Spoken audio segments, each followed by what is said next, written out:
Justice Hema കമ്മിറ്റിയുടെ report ഇന്നലെ മാധ്യമങ്ങളിലൂടെ പുറത്തു വന്നതിന് ശേഷമുണ്ടായിട്ടുള്ള സാഹചര്യം അതീവ ഗുരുതരമായിട്ടുള്ളതാണ്. ഗുരുതരമായിട്ടുള്ള ലൈംഗിക കുറ്റകൃത്യങ്ങൾ നടന്നു എന്ന് അറിഞ്ഞിട്ടും അതിന് സംബന്ധിച്ചിട്ടുള്ള ഒരു നടപടിയും എടുക്കാത്ത സാംസ്കാരിക വകുപ്പ് മന്ത്രി, അത് നേരത്തെ ഉണ്ടായിരുന്ന മന്ത്രി ശ്രീ AK ബാലനാണെങ്കിലും ഇപ്പോഴത്തെ മന്ത്രി ശ്രീ സജി ചെറിയാനാണെങ്കിലും പിണറായി സർക്കാരിലെ ഈ രണ്ട് മന്ത്രിമാരും ഗുരുതരമായിട്ടുള്ള കൃത്യവിലോപമാണ് നടത്തിയിട്ടുള്ളത്. വാസ്തവത്തിൽ സത്യപ്രതിജ്ഞയുടെ ലംഘനമാണ് നടത്തിയിട്ടുള്ളത്. ഭീതിയോ പ്രീതിയോ കൂടാതെ കർത്തവ്യം നിറവേറ്റിക്കൊള്ളാം എന്നാണ് ഈ മന്ത്രിമാരൊക്കെ ഭരണഘടനയിൽ അനുസൃതമായിട്ട് സത്യപ്രതിജ്ഞ ചെയ്തിട്ടുള്ളത്.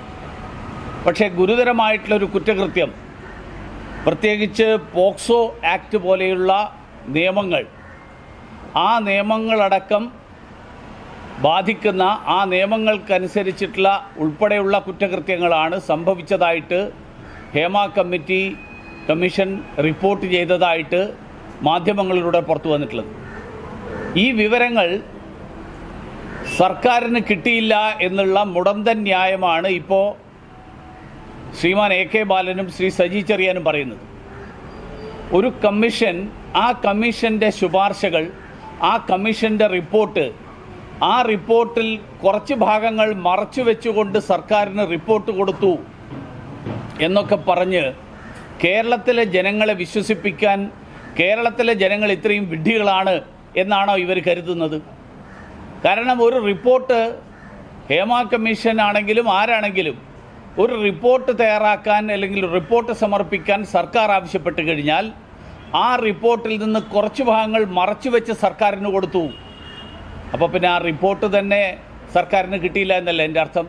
അങ്ങനെയാണെങ്കിൽ അത് ഹേമ കമ്മീഷൻ്റെ വിശ്വാസ്യതയെ തന്നെ ചോദ്യം ചെയ്യുന്ന വിഷയമാണ്. മാത്രമല്ല, ഗുരുതരമായിട്ടുള്ള കുറ്റകൃത്യങ്ങൾ, മാധ്യമങ്ങളടക്കം ഇന്ന് റിപ്പോർട്ട് ചെയ്തിട്ടുള്ള കാര്യങ്ങൾ, ആ കാര്യങ്ങളൊക്കെ റിപ്പോർട്ടിൽ പരാമർശിക്കപ്പെട്ടതിന് ശേഷം ഇതൊന്നും വിവരാവകാശ കമ്മീഷൻ പറഞ്ഞത് വ്യക്തിപരമായിട്ടുള്ള കാര്യങ്ങൾ പരസ്യപ്പെടുത്തരുത് എന്ന് പറഞ്ഞതിൻ്റെ മറപിടിച്ചുകൊണ്ട് കുറ്റവാളികൾക്കെതിരായിട്ട് നിയമ നടപടി സ്വീകരിക്കാതെ സർക്കാരിലെ ബന്ധപ്പെട്ട ആളുകൾ അവരെ രക്ഷപ്പെടുത്താൻ ശ്രമിച്ചു എന്നുള്ളതാണ് ഇപ്പോൾ പുറത്തു വന്നിട്ടുള്ളത്.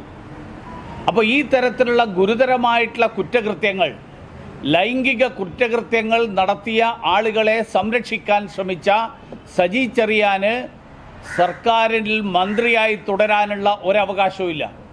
ഭരണഘടനയുടെ സത്യപ്രതിജ്ഞയുടെ തന്നെ ലംഘനം നടത്തിയിട്ടുള്ള സജി ചെറിയാൻ ഇനി ന്യായീകരണം പറഞ്ഞ് അധികാരത്തിൽ പിടിച്ചു നിൽക്കാൻ ശ്രമിക്കുന്നതിന് പകരം ഈ തരത്തിലുള്ള ഗുരുതരമായിട്ടുള്ള കൃത്യവിലോപം കാണിച്ചിട്ടുള്ള കുറ്റകൃത്യത്തിന് കൂട്ടുനിന്നിട്ടുള്ള സജി ചെറിയാൻ രാജിവെക്കണം.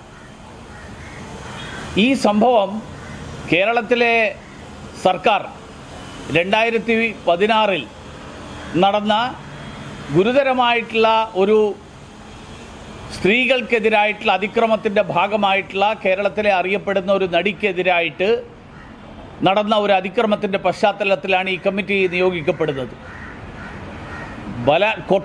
ബലാത്സംഗം, കൊട്ടേഷൻ എടുത്ത് ബലാത്സംഗം നടത്തുക, അങ്ങനെയുള്ള ഗുരുതരമായിട്ടുള്ളൊരു കുറ്റകൃത്യം നടന്നതിൻ്റെ പശ്ചാത്തലത്തിൽ നിയോഗിക്കപ്പെട്ട കമ്മിറ്റി, ആ കമ്മിറ്റി ധാരാളം ആളുകൾ അവർക്ക് മുൻപാകെ തെളിവ് കൊടുത്തു.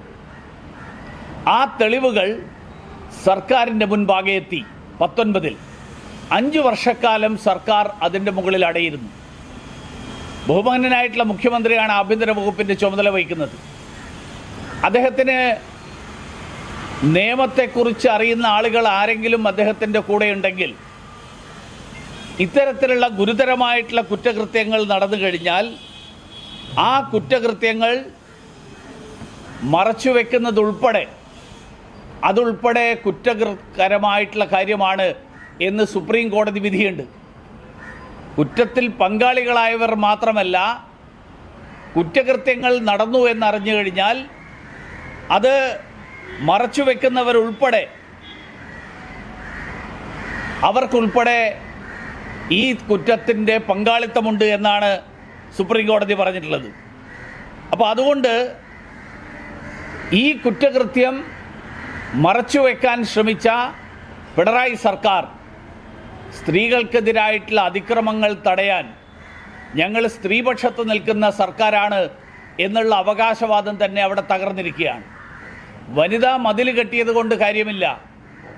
സ്ത്രീകൾക്കെതിരായിട്ടും കുട്ടികൾക്കെതിരായിട്ടും ഉണ്ടാകുന്ന അതിക്രമങ്ങൾ, ആ അതിക്രമങ്ങൾ സർക്കാരിൻ്റെ മുൻപാകെ ജസ്റ്റിസ് ഹേമ കമ്മിറ്റി, ഹൈക്കോടതി ജഡ്ജി, കേരളത്തിലെ മലയാളത്തിലെ ചലച്ചിത്ര രംഗത്തെ അറിയപ്പെടുന്ന വളരെ പരിചയസമ്പന്നനായിട്ടുള്ള അഭിനേതാവ്, സർക്കാർ ഉദ്യോഗസ്ഥയായിരുന്ന ആൾ, ഇങ്ങനെയുള്ള ആളുകളൊക്കെ ഉൾപ്പെട്ട ഒരു കമ്മിറ്റി നൽകിയ റിപ്പോർട്ട്, ആ റിപ്പോർട്ടിൽ വന്നിട്ടുള്ള കൃത്യമായിട്ടുള്ള വിവരങ്ങൾ, ആ വിവരങ്ങളുടെ അടിസ്ഥാനത്തിൽ നിയമ നടപടിയെടുക്കാൻ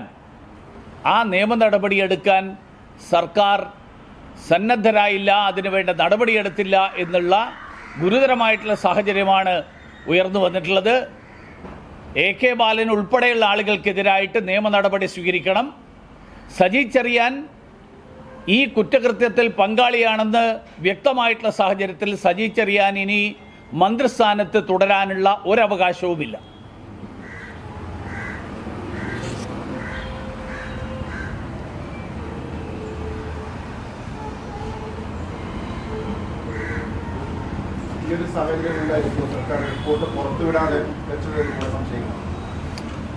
തീർച്ചയായിട്ടും ആരെയൊക്കെയോ സംരക്ഷിക്കാനുള്ള ഒരു ഉദ്ദേശത്തോടു കൂടിയാണ് സർക്കാർ ഇത് പുറത്തുവിടാതിരുന്നത് എന്നുള്ളത് വളരെ വ്യക്തമാണ്. അതാരൊക്കെയാണെന്ന് സർക്കാർ തന്നെയാണ് പറയേണ്ടത്. മാത്രമല്ല, ഇപ്പോൾ WCCയെ പോലെയുള്ള സംഘടനകൾ, സ്ത്രീ ആക്ടിവിസ്റ്റുകൾ, അവരൊക്കെ ഈ വിവരം പുറത്തു വന്നതിന് ശേഷം അവരെന്തുകൊണ്ട് മിണ്ടാതിരിക്കുന്നു എന്നുകൂടി കേരളത്തിലെ സാധാരണക്കാരായിട്ടുള്ള ജനങ്ങൾ അറിയാൻ ആഗ്രഹിക്കുന്നുണ്ട്. സ്ത്രീത്വത്തെ അപമാനിച്ചതിനുള്ള കേസ് IPC 354 ഉൾപ്പെടെയുള്ള വകുപ്പുകൾ, ആ വകുപ്പുകൾ ഉൾപ്പെടെ ബാധകമായിട്ടുള്ള സംഭവങ്ങൾ, ആ സംഭവങ്ങളാണ് ഇതിൽ നടന്നിട്ടുള്ളത്. അപ്പോൾ ഇത്തരം സംഭവങ്ങളിൽ സർക്കാർ പാലിക്കുന്ന മൗനം, ആ മൗനം സംശയാസ്പദമാണ്. ആ മൗനം കുറ്റവാളികളെ സംരക്ഷിക്കാൻ ലക്ഷ്യം വെച്ചുകൊണ്ടുള്ളതാണ്. അങ്ങനെ കുറ്റവാളികളെ സംരക്ഷിക്കാൻ ശ്രമിച്ച ആളുകൾക്ക് അതുകൊണ്ടാണ് ഈ സർക്കാരിൽ ഒരു സർക്കാരിലും തുടരാനുള്ള അവകാശമില്ല എന്ന് ഞാൻ പറയാൻ ആഗ്രഹിക്കുന്നു. അല്ല, എന്തുകൊണ്ടാണ് അവർ മിണ്ടാതിരിക്കുന്നത് എന്നുള്ളത് തീർച്ചയായിട്ടും കേരളത്തിലെ സാധാരണക്കാരായിട്ടുള്ള ജനങ്ങളുടെ മുന്നിലുള്ള ചോദ്യമാണ്. അവർ സർക്കാരിൻ്റെ ഭീഷണി കൊണ്ട് വഴങ്ങിയാണോ, അതോ സിനിമയിലെ ഇപ്പോൾ ഈ റിപ്പോർട്ടിൽ നിങ്ങളെല്ലാവരും പുറത്തുവിട്ടിട്ടുള്ള വിവരങ്ങൾ പറയുന്നത് ഒരു 15 അംഗ സംഘം സിനിമയെ, ഒരു ക്രിമിനൽ മാഫിയ സംഘം മലയാള സിനിമയെ നിയന്ത്രിക്കുന്നു എന്നാണ്. അവർക്ക് മാത്രമേ സിനിമയിൽ അവസരങ്ങൾ കിട്ടുള്ളൂ, അല്ലാത്തവർക്ക് സിനിമയിൽ അവസരം കിട്ടില്ല എന്നുള്ള അങ്ങേയറ്റം അപകടകരമായിട്ടുള്ളൊരു സാഹചര്യം നിലനിൽക്കുന്നു എന്നാണ് നിങ്ങളെല്ലാവരും പുറത്തുവിട്ടിരിക്കുന്ന റിപ്പോർട്ടിൽ പറയുന്നത്. അങ്ങനെയുള്ള ഈ ക്രിമിനൽ മാഫിയ സംഘത്തിൻ്റെ ഭീഷണിക്ക് വഴങ്ങിയാണോ, അതോ സർക്കാരിൻ്റെ ഭീഷണിക്ക് വഴങ്ങിയാണോ, എന്തുകൊണ്ടാണ് അവർ മിണ്ടാതിരിക്കുന്നത് എന്നുള്ളത് തീർച്ചയായിട്ടും ഒരു എല്ലാവരുടെയും മനസ്സിലുള്ള ചോദ്യമാണ്.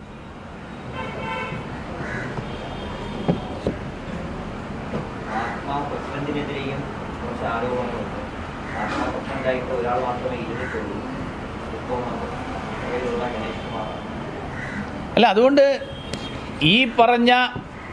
ഞാൻ ഈ പറയുന്ന ചോദ്യങ്ങൾക്ക് അപ്പുറത്തുള്ള നിരവധി ചോദ്യങ്ങൾ വരാം. അത് ഈ പറഞ്ഞ വ്യക്തിക്കെതിരായിട്ടുൾപ്പെടെ ഉള്ള ചോദ്യങ്ങളുണ്ട്. കാരണം ഇവരെയൊക്കെ സംരക്ഷിക്കുക എന്നുള്ളത് സർക്കാരിൻ്റെ രാഷ്ട്രീയ ബാധ്യതയാണോ? അതുകൊണ്ടാണോ ഈ റിപ്പോർട്ട് പുറത്തു വരാതിരിക്കാൻ വേണ്ടി പരമാവധി ശ്രമിച്ചത്? ഇതെല്ലാം വരും ദിവസങ്ങളിൽ കേരളത്തിലെ ജനങ്ങൾ അറിയാൻ ആഗ്രഹിക്കുന്ന ചോദ്യങ്ങളാണ്. പക്ഷേ ഇതൊക്കെ നടക്കണമെങ്കിൽ ഇതിന് ഉത്തരവാദികളായിട്ടുള്ള ആളുകൾ അവർ മന്ത്രിസഭയിൽ ഇരുന്നു കൊണ്ട് അവരിപ്പോൾ പറയുന്നത് കോൺക്ലേവ് നടത്താമെന്നാണ്. ഒരു ക്രിമിനൽ കുറ്റം, ഒരു കൊലപാതകം നടന്നു കഴിഞ്ഞാൽ ഒരു കോൺക്ലേവ് നടത്താം എന്നുള്ളതാണോ പിണറായി വിജയൻ സർക്കാരിൻ്റെ മറുപടി? അതാണോ പരിഹാരം? കുറ്റകൃത്യം നടന്നു കഴിഞ്ഞാൽ നിയമപരമായിട്ടുള്ള നടപടിയെടുക്കണം. പരിഹാരമാർഗം എന്ത് വേണം എന്നുള്ള വിപുലമായിട്ടുള്ള പ്രശ്നം ചർച്ച ചെയ്യാൻ നിങ്ങൾ എന്ത് വേണമെങ്കിലും സംഘടിപ്പിച്ചോ. പക്ഷേ കുറ്റകൃത്യം നടന്നു കഴിഞ്ഞാൽ കുറ്റവാളിക്കെതിരായിട്ട് നടപടിയെടുക്കണം എന്നുള്ളതാണ് ഇന്ത്യൻ ശിക്ഷാ നിയമം അനുസരിച്ച് അനുശാസിക്കുന്ന വകുപ്പുകൾ ചുമത്തിക്കൊണ്ട് നടപടിയെടുക്കണം.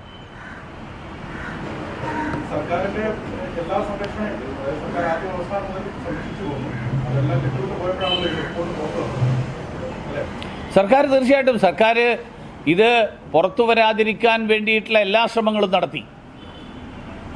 ശ്രമങ്ങളും നടത്തിയതിന് ശേഷവും തീർച്ചയായിട്ടും ആ കാര്യത്തിൽ മാധ്യമങ്ങളുടെയും ഈ മേഖലയിൽ സജീവമായിട്ട് പ്രവർത്തിച്ച ആളുകളുടെയും പങ്ക് ശ്ലാഘനീയമാണ്. വിവരാവകാശ കമ്മീഷൻ വഴി ഈ റിപ്പോർട്ട് പുറത്തു കൊണ്ടുവരാൻ പ്രവർത്തിച്ച എല്ലാവരെയും അഭിനന്ദിക്കാൻ കൂടി ഞാൻ ഈ അവസരത്തിൽ ആഗ്രഹിക്കാം.